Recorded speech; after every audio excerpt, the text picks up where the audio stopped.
All right. Welcome back to another one. So this is actually a review video, as well as discussing a couple trends in the theater industry specifically. So this is on the Minecraft movie. Yeah, a week ago, if you told me that I was gonna go see the Minecraft movie, I would have called you crazy.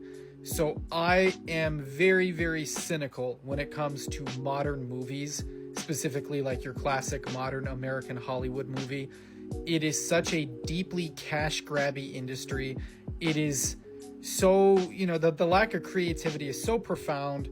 I feel like the biggest culprit of this is like the Disney and their sort of quote unquote live action remakes, whatever the fuck that is, for something like a Lion King, which is still animated, but it's live action because it looks hyper realistic. Disney aside, so when I was invited to go see this movie, I expected it to be a complete shit show disaster and a total cash grab. There was some of that for sure, but to an extent I was pleasantly surprised. So for the context, I knew basically nothing about the Minecraft movie. I try to avoid any sort of information on these things ahead of time. I don't participate in the hype game. There's literally no way that you could get me to watch a trailer for the Minecraft movie, like of my own free will. So I knew nothing of it. I saw none of the clips of it. The extent of what I knew about the movie before seeing it was a singular picture with Jack Black as Steve holding a pickaxe, and then the controversy involving Jack Black where he broke up his comedy music duo Tenacious D because his co-performer, I can't remember the guy's name off the top of my head, he made some comments after the Trump assassination attempt, as well as like during that era of the 2024 campaign, and was basically saying something along the lines of like, oh well, Trump had it coming. And then Jack Black got like weirdly butthurt about it and then like disbanded the group. A lot of his fans were very, very mad at him, and everybody was, the conspiracy was that Jack Black was basically forced to disband the group and to like stop his associations with his former partner because of, politics, like bad look, Hollywood doesn't want the drama. And so a lot of people are saying that like, yeah, he chose the Minecraft movie over, Dignity. And so that certainly gave it a bad reputation ahead of time. So with that in mind, I was worried that this was going to be kind of like an Emoji Movie situation. The idea of making a Minecraft movie in and of itself is deeply stupid. It's a sandbox game that historically has had no real story. I've not played it in a few years in any meaningful way, so I don't know.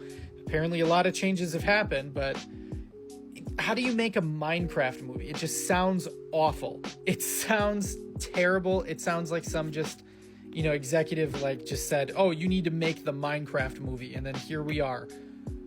And so me and my friend get to the theater. The tickets weren't too bad, only 10.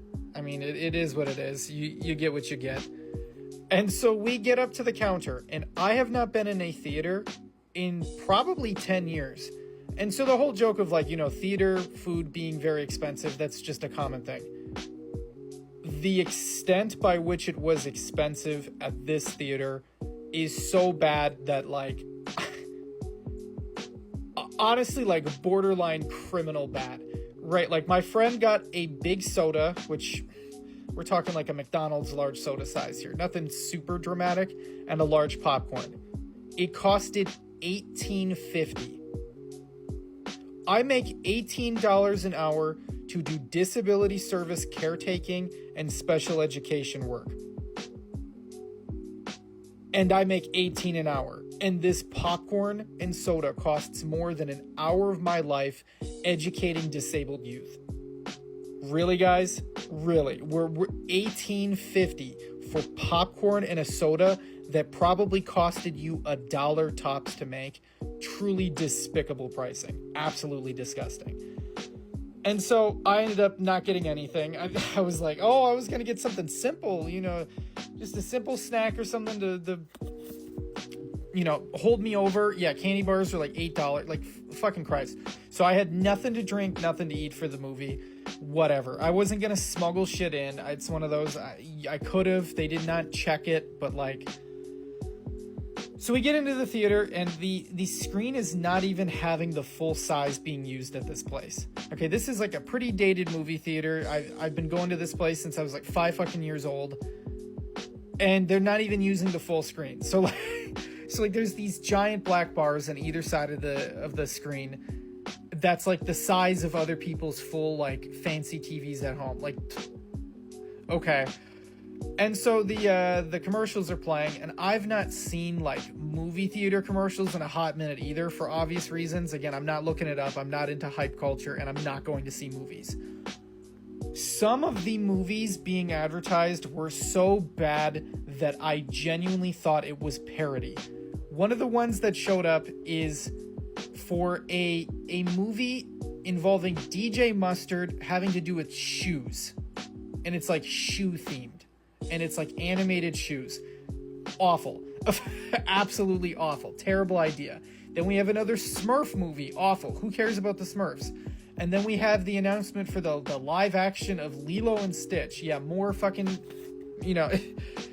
more total creative bankruptcy, total nonsense. And so finally the film is playing, and the intro is giving me really bad vibes. It's like a narration of like Steve discovering the Minecraft world from the real world and him doing stuff, and it just felt very contrived.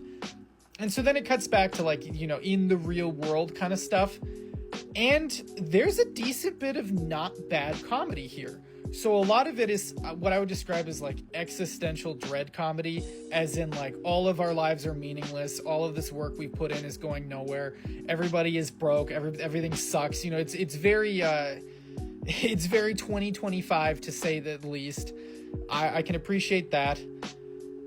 And so then it kind of has like this idea of like symbolism involving creativity, how creativity is often stunted in specifically the youth, having to do with like the main character who's a younger boy. And so that theme of like creativity, coming togetherness kind of continued throughout the film.